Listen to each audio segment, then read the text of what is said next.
বিএনপির প্রায় ৬২% নির্বাচিত যারা সদস্য রয়েছে, সংসদ সদস্য, তাদের কোনো না কোনো ভাবে তাদের ঋণ রয়েছে। ৬২% সংসদ সদস্যদের, যার ঋণের পরিমাণ হচ্ছে ১৮,৮৬৮ কোটি টাকা। মন্ত্রণালয় এমন একজনকে দেওয়া হলো যিনি রিয়েল এস্টেট ব্যবসায়ী এবং হত্যা মামলার আসামি। ব্যবসায়ীর সাথে একটা হত্যাকাণ্ড ঘটিয়েছে, যার অভিযোগ রয়েছে তার প্রতি, তার কর্মী সমর্থকদের প্রতি, এবং দলেও তিনি অত গুরুত্বপূর্ণ কেউ না। শুধুমাত্র আর্থিক, ব্যবসায়িক এবং দুর্নীতির কারণেই তাকে সেই মন্ত্রণালয়ে দেওয়া হয়েছে। ফলে এরকম ঋণ খেলাপি, আরো ঋণ খেলাপি রয়েছে, তাদেরকে বিভিন্ন মন্ত্রণালয়ে দেওয়া হয়েছে। বিএনপির প্রায় ৬২% নির্বাচিত যারা সদস্য রয়েছে, সংসদ সদস্য, তাদের কোনো না কোনো ভাবে তাদের ঋণ রয়েছে। ৬২% সংসদ সদস্যদের, যার ঋণের পরিমাণ হচ্ছে ১৮,৮৬৮ কোটি টাকা। এটা আমার মত না, এটা হচ্ছে টিআইবির একটা রিপোর্ট অনুযায়ী ১৮,৮৬৮ কোটি টাকা ঋণ তাদের সম্মিলিত ৬২% সদস্যের। আমরা জানতে চাই তারা, জনাব প্রধানমন্ত্রী জনাব তারেক রহমান দুর্নীতির বিরুদ্ধে কঠোর অবস্থানের কথা বলছেন, কিন্তু তার নিজের মন্ত্রিসভা এবং তার নিজের যে সংসদ সদস্য, তাদের সরকারি দল রয়েছে, তারা যে ঋণগ্রস্ত অবস্থা, সেই ঋণ তারা কবে পরিশোধ করবে? বাংলাদেশের মানুষ সেটা জানতে চায়, বাংলাদেশের জনগণ সেটা জানতে চায়। সেই ঋণ পরিশোধ করে তারপরেই দুর্নীতির বিরুদ্ধে কথা বলা উচিত, কারণ দুর্নীতি প্রতিরোধ আসলে নিজের ঘর থেকে করতে হবে, নিজের দল এবং মন্ত্রিসভা থেকে করতে হবে। ফলে আমরা দেখতে পাচ্ছি যে এই মন্ত্রিসভায় ব্যাপক ধরনের আর্থিক অসচ্ছল, দুর্নীতিগ্রস্ত এবং ঋণ খেলাপের অভিযুক্ত, হত্যা মামলার আসামি, এই ধরনের লোককে এই মন্ত্রিসভায় স্থান দেওয়া হয়েছে। নিশ্চয়ই কিছু ভালো অভিজ্ঞ লোকদেরকে এই মন্ত্রিসভায় স্থান দেওয়া হয়েছে, আমরা সেটাকে সাধুবাদ জানাই। কিন্তু আমরা আশা করেছিলাম যে এই মন্ত্রিসভাটা জুলাই গণঅভ্যুত্থান পরবর্তী প্রথম নির্বাচনে বিজয়ী সরকার, বিজয়ী দলের যে মন্ত্রিসভা, সেটা সম্পূর্ণরূপে পরিমাণ ফ্রেশ থাকবে। ২০০১ থেকে ২০০৬ দুর্নীতির অভিযোগ ছিল, বিভিন্ন সময় প্রমাণিত হয়েছে, এই ধরনের লোকদেরকে কিন্তু মন্ত্রিসভায় স্থান দেওয়া হয়েছে, মন্ত্রী বা প্রতিমন্ত্রী পর্যায়ে স্থান দেওয়া হয়েছে।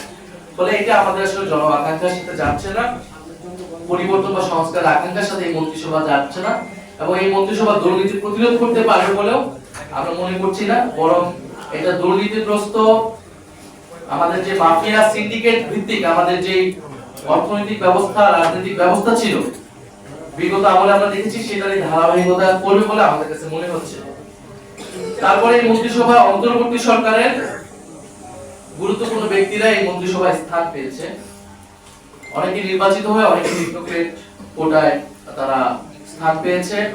আমরা সেটা নিয়ে প্রশ্ন তুলেছি। অন্তর্বর্তী সরকারের গুরুত্বপূর্ণ দায়িত্বে ছিলেন, এখন যদি তিনি বিএনপি এই মন্ত্রিসভায় স্থান পায়, সেটা কিন্তু অন্তর্বর্তী সরকারের নিরপেক্ষতা, নির্বাচনের নিরপেক্ষতা নিয়ে প্রশ্ন উঠবে।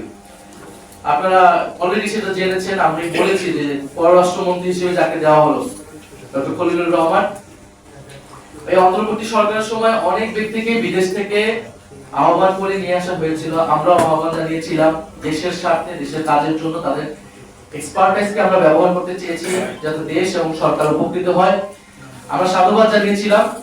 এখন সেই এক্সপার্টাইজকে যদি ব্যবহার করতে হয় পরবর্তী সময়েও, সেটা সমস্যাজনক নয়, কিন্তু এটা অবশ্যই একটা কনসেনসাসের ভিত্তিতে হতে হবে। কারণ কোনো ধরনের সমঝোতা ছাড়াই, অন্তর্বর্তী সরকার কিন্তু একটা সমঝোতার ভিত্তিতে পরিচালিত হয়েছে। কোনো ধরনের সমঝোতা ছাড়াই, আলাপ আলোচনা ছাড়াই যদি অন্তর্বর্তী সরকারের গুরুত্বপূর্ণ দায়িত্ব, যিনি নির্বাচনেও গুরুত্বপূর্ণ দায়িত্ব পালন করেছেন, সেরকম একজনকে যদি বিএনপি সরকারের, এই নতুন সরকারের গুরুত্বপূর্ণ মন্ত্রণালয় দেওয়া হয়, তাহলে জনমনে এই প্রশ্ন আসবে, আমাদের মনে প্রশ্ন এসেছে।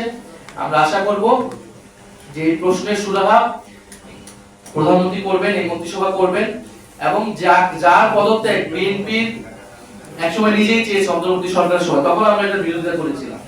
ফলে কি এমন ঘটে গেল যে যাকে অন্তর্বর্তী সরকারই বিএনপি দেখতে চায়, তাকে নিজ মন্ত্রিসভায় বিএনপি নিয়ে এসেছে, সেই রহস্যটা বাংলাদেশের জনগণ জানতে চায়।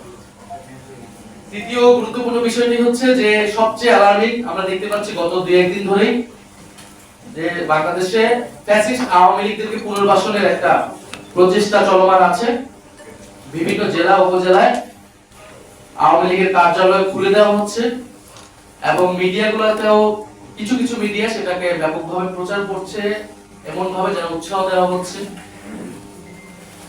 আওয়ামী লীগ কিন্তু কার্যত এবং আইনত নিষিদ্ধ একটি সংগঠন। এবং তার বিচার প্রক্রিয়া চলমান আছে। ফলে এই বিচার প্রক্রিয়া চলমান অবস্থায় আওয়ামী লীগের কার্যক্রম সম্পূর্ণরূপে নিষিদ্ধ, মিডিয়া সেটা প্রচার করতে পারে না, প্রশাসন কোনোভাবেই সেটাকে প্রশ্রয় দিতে পারে না।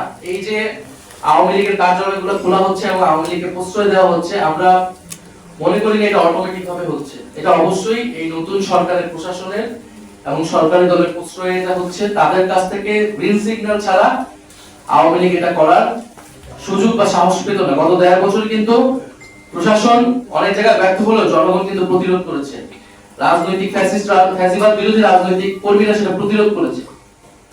ফলে আমরা আশঙ্কা করছি যে এই নির্বাচনে এরকম একটা যোগসাজশ হয়েছে ভারত, আওয়ামী লীগ এবং বিএনপির মধ্যে, এবং আওয়ামী লীগের পুরো ভোট ব্যাংকটাকে বিএনপি নিজের দিকে নেওয়ার চেষ্টা করেছে। বিএনপির, এটা আমরা আগেও বলেছি, এটা নতুন কোনো কথা না, বিএনপির বিভিন্ন বক্তব্যে তার মঞ্চে জয় বাংলা স্লোগান দেওয়া, আওয়ামী লীগের লোকদেরকে পুনর্বাসন করা, হত্যা মামলা আসামিদেরকে নিজের দলে ফেরানো, এই চেষ্টা কিন্তু স্থানীয় পর্যায়ে হয়েছে।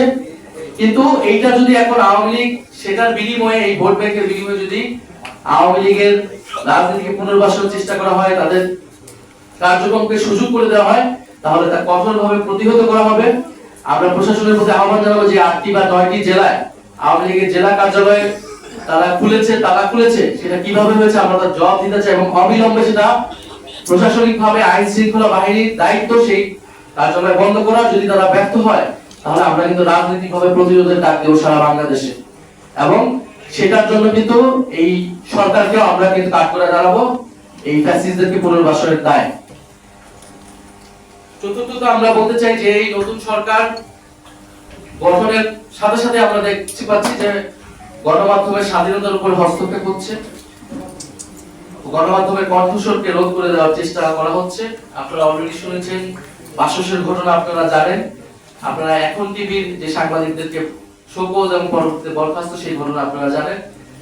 আমরা মনে করি যে ভিন্ন মত থাকবে, সংবাদপত্রের কাজই হচ্ছে, গণমাধ্যমের কাজই হচ্ছে প্রশ্ন করা। সেখানে আমরা চাই না যে কোনো দলীয় গণমাধ্যম ফ্যাসিস্ট সময়ের মতো কোনো দলীয় গণমাধ্যম হোক, কিন্তু আমরা ইতিমধ্যে সেই প্রবণতা দেখতে পাচ্ছি। আমরা আশা করব এটা এই মুহূর্ত থেকে এটা বন্ধ হবে, গণমাধ্যম স্বাধীনভাবে কাজ করবে, এবং নির্বাচনে বা বিগত সময়ে কে কোন দলের পক্ষে কাজ করেছে এটা বিষয়টা সংবাদ মাধ্যম বা গণমাধ্যম বস্তুনিষ্ঠভাবে, সাংবাদিকরা নিরপেক্ষভাবে কাজ করবে। এটা আমরা সাংবাদিকদের কাছ থেকেও সেটা সেই দায়িত্বশীল আচরণ আশা করি, সবসময় বলে এসেছি। সরকারের কাছ থেকেও আমরা সেটা আশা করব, এবং সরকার দলীয় লোক যারা বিভিন্ন হাউসে রয়েছে তারাও যাতে ভিন্ন মতের কোন সাংবাদিকদের উপরে বা সত্য প্রকাশ করেছে এবং কোন সাংবাদিকদের উপরে তারা তাদের কণ্ঠ রোধ করবে না, এবং স্বাধীনভাবে সাংবাদিকরা কাজ করতে পারবে।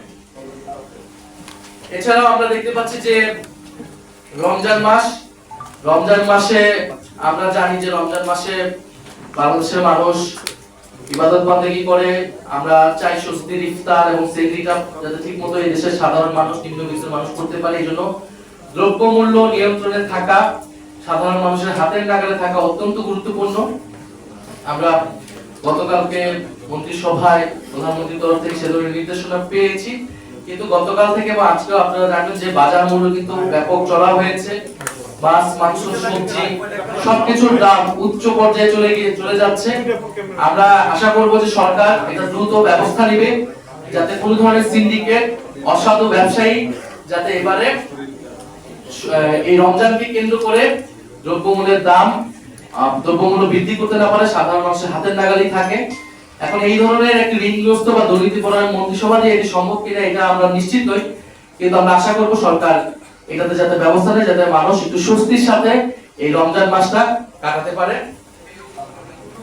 এবং সর্বোপরি আমরা এই সরকারের প্রতি আহ্বান জানাচ্ছি, আমাদের প্রথম আহ্বান থাকবে যে দ্রুত সময়ের মধ্যেই সংবিধান সংস্কার পরিষদ, সরকারি দলের প্রতি আহ্বান থাকবে সংবিধান সংস্কার পরিষদের সদস্য হিসেবে শপথ গ্রহণ করে জাতীয় সংসদ এবং সংস্কার পরিষদ সভা, সংবিধান সংস্কার পরিষদের প্রথম অধিবেশন ডাকার জন্য, এবং আইনের শাসন যাতে নিশ্চিত হয়, পুলিশ যাতে দলীয়করণ না হয়।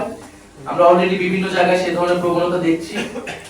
গণমাধ্যম, পুলিশ অর্থাৎ বিভিন্ন প্রতিষ্ঠান যেটা ফ্যাসিস্ট আমলে আগের আমলে দলীয়করণ হয়েছে, আমরা আশা করবো এবার দলীয়করণ হবে না।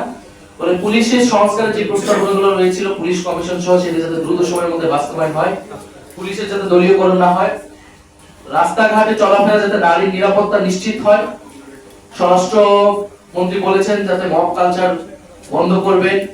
আমরা সাধুবাদ জানাবো সেই ধরনের উদ্যোগ গ্রহণ করলে বা আইনের শাসন নিশ্চিত করলে।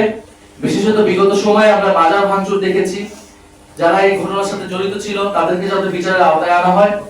তবে মানুষের যাতে ন্যায্য প্রতিবাদ করার বা বিক্ষোভের যে গণতান্ত্রিক অধিকার, সেই অধিকার যাতে সরকার হরণ না করে বা আইন শৃঙ্খলা বাহিনীকে যাতে সেই ক্ষেত্রে ব্যবহার না করে, সেই বিষয়ে যাতে সরকার সতর্ক থাকে, সেই বিষয়ে আমাদের আহ্বান থাকবে। এবং সর্বোপরি আমাদের যে সংস্কারের আকাঙ্ক্ষা, সেই আকাঙ্ক্ষার বাস্তবায়নে আমরা সরকারের প্রতি আহ্বান জানাবো যাতে ঐক্যবদ্ধভাবে সরকার এটা সেই আকাঙ্ক্ষার সাথেই কাজ করে। কারণ সেই আকাঙ্ক্ষার যদি ব্যত্যয় ঘটে ফলে কিন্তু জনগণ সেটা মেনে নেবে না, এবং আমরাও জনগণের প্রতিনিধি হিসেবে আমাদেরকে রাজপথকে বেছে নিতে হবে। কিন্তু আমরা চাই যে এই যে নতুন সরকার গঠিত হয়েছে, সরকারের সাথে কাজ করতে। কিন্তু সরকার যদি ঋণ খেলাপি যারা রয়েছে তাদের বিরুদ্ধে ব্যবস্থা না নেয়, আমরা সেই জানতে চাই যে ঋণ খেলাপিদের বিরুদ্ধে কি ব্যবস্থা নেবে, তারা ঋণ কতদিনের নাগাদ পরিশোধ করবে। বিশেষত নির্বাচন কমিশন যেহেতু এই ঋণ খেলাপিদেরকে সুযোগ করে দিয়েছে নির্বাচন করার, ফলে নির্বাচন কমিশনের একটা দায়িত্ব যে ঋণ খেলাপিদের দ্রুত সময়ের মধ্যে তারা ঋণ পরিশোধ করবে। এবং যারা হত্যা মামলার আসামি রয়েছে সেই মামলার তদন্ত যাতে নিরপেক্ষভাবে হয়, বিচার যাতে পায় ভিকটিমরা, সেটা আমরা আহ্বান জানাচ্ছি। এবং সারা দেশে যে বিরোধী দলের উপরে যে দমন পীড়ন আমরা নির্বাচন দিন থেকে আমরা দেখে এসেছি, সেটা কিন্তু এখনো বন্ধ হয়নি। হাতিয়ার যে ধর্ষণের ঘটনা, সেটা মামলা মাত্র হয়েছে। আমরা আশা করব এই সকল ঘটনা মামলা নিরপেক্ষভাবে পরিচালিত হবে এবং বিভিন্ন জায়গায় বিরোধীদের উপরে মামলা দেওয়া হচ্ছে। আমরা সেই আওয়ামী আমলের সংস্কৃতি কিন্তু এই নতুন সরকার থেকে আমরা প্রত্যাশা করি না। আমরা আশা করব যে বাংলাদেশে দ্রুতই সংসদ এবং সংবিধান সংস্কার পরিষদ চালু হবে। আমরা সেখানে আমাদের এই কথাগুলো, আমাদের এই বক্তব্যগুলো আমরা দিতে পারবো।